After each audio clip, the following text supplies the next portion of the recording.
তো আজকে আমাদের টপিক হচ্ছে ফ্রিজের প্রবলেম ও তার সমাধান। তো এক নম্বর প্রবলেম কী আছে আমাদের, ফ্রিজ অন হচ্ছে না। ফ্রিজ অন হচ্ছে না, কারণ কী হতে পারে? ফ্রিজে যে লাইনে আসছে বোর্ডের প্রবলেম হতে পারে, সকেট খারাপ হতে পারে, সুইচ খারাপ হতে পারে, প্লাগ থেকে লাইন না যেতে পারে। সকেটটা চেক করতে হবে লাইন আসছে কি আসছে না, ঠিক আছে? যদি সকেট লাইন না আসে তাহলে আমাদের সুইচ সকেট ওভাবে চেক করতে হবে।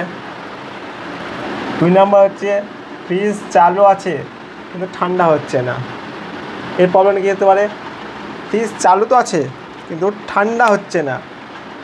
তাই এর প্রবলেমটা আগে প্রথমে দেখতে আমাদের ফ্রিজের কম্প্রেসার চলছে কি চলছে না। যদি কম্প্রেসার চলে তাহলে দেখতে আমাদের গ্যাসের প্রবলেম হতে পারে, ফ্রিজ চোক হয়ে যেতে পারে, ঠিক আছে? ফ্রিজে চোক হয়ে যেতে পারে, গ্যাস লিকেজ হয়ে যেতে পারে। আর যদি কম্প্রেসার যদি না চলে তারপর আমাদের কোনো ইলেকট্রিক্যাল প্রবলেম হয়েছে, ফ্রিজের রিলে খারাপ হয়ে থাকতে পারে, ওএলপি খারাপ থাকতে পারে, থার্মোস্টার খারাপ থাকতে পারে। ঠিক আছে, প্রথম দেখে নিতে হবে কম্প্রেসার চলছে কি চলছে না। ঠিক আছে, আমার দেখতে হবে কম্প্রেসার চলে তাহলে আমাদের গ্যাসের প্রবলেম আছে, গ্যাসের লিকেজ হয়ে যেতে পারে, ফ্রিজ চোক হয়ে যেতে পারে। ঠিক আছে, তো 3 নম্বর প্রবলেম হচ্ছে ফ্রিজের ঠান্ডা কম হচ্ছে। এর কারণ কী হতে পারে? ফ্রিজের ঠান্ডা কম হচ্ছে এর জন্য হতে পারে কম্প্রেসার পাম্পিং কমে গেছে। ঠিক আছে, কম্প্রেসারে পাম্পিং কমে গেলে মানে যতটা প্রেসার দরকার, যতটা প্রেসারে গ্যাসটা যাওয়ার দরকার অতটা প্রেসারে কম্প্রেসার ঠেলতে পারছে না। ঠিক আছে, ওর জন্য ঠান্ডাটা কম হবে। 2 নম্বর কি, যদি ফ্রিজটা দেয়ালে সেম করে লাগিয়ে দেয়, পিছনের দেয়ালে যদি সেম করে লাগানো থাকে তাহলে পিছনে যে জালিটা আছে কনডেন্সারে তো হাওয়াটা পাবে না, কনডেন্সার ঠান্ডা হতে পারবে না, ওই জন্য ঠান্ডাটা কম হবে। সব সময় ফ্রিজ দেয়াল থেকে 2 ইঞ্চি দূরে রাখতে হবে।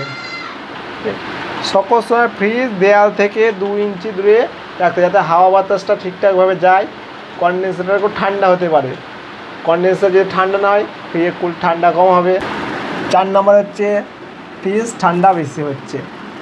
তো আমাদের আগে প্রবলেম ছিল ফ্রিজের ঠান্ডা কম হচ্ছে, এবার হচ্ছে ফ্রিজের ঠান্ডা বেশি হচ্ছে।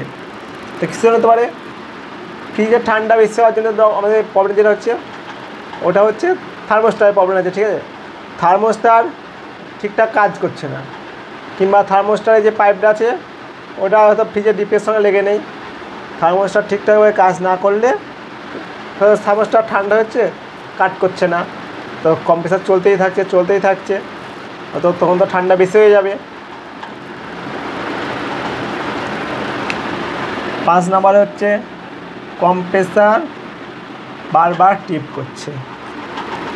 তো কম্প্রেসার বারবার টিপ করছে, এর প্রবলেম কী হতে পারে? কম্প্রেসার বারবার টিপ করছে, যেমন রিলে খারাপ আছে। ঠিক আছে, রিলে শর্ট হয়ে আছে, রিলে কারেন্ট নিচ্ছে, স্টার্ট করতে পারছি না। অনেক সময় কী হয় 90% কম্প্রেসার টিপ 90% কম্প্রেসার টিপ করার জন্যে রিলে প্রবলেম হতে পারে। ঠিক আছে, আর 10% কম্প্রেসার খারাপের জন্য ওটা টিপ করে দিতে হবে। আমাদের দেখে নিতে হবে কম্প্রেসার টিপ করার কারণটা। ঠিক আছে, কম্প্রেসার বারবার টিপ করছে এই জন্য রিলে শর্ট হয়ে আছে, রিলে ভেতরে কানেক্টটা শর্ট হয়ে আছে।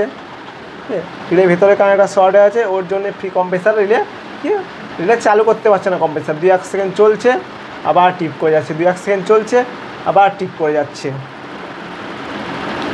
যদি রিলে চেঞ্জ করে দেয় তাহলে এই প্রবলেমটা সলভ হয়ে যাবে। 6 নম্বর ফ্রিজে বাল্ব জ্বলছে না। বাল্ব চেঞ্জ দেখতে হবে, বাল্বে চেক করতে হবে। 90% প্রবলেম কী হয়? বাল্বই খারাপ থাকে। যদি বাল্ব না খারাপ থাকে তাহলে 90% কী হয়? ফ্রিজে বাল্বই খারাপ থাকে।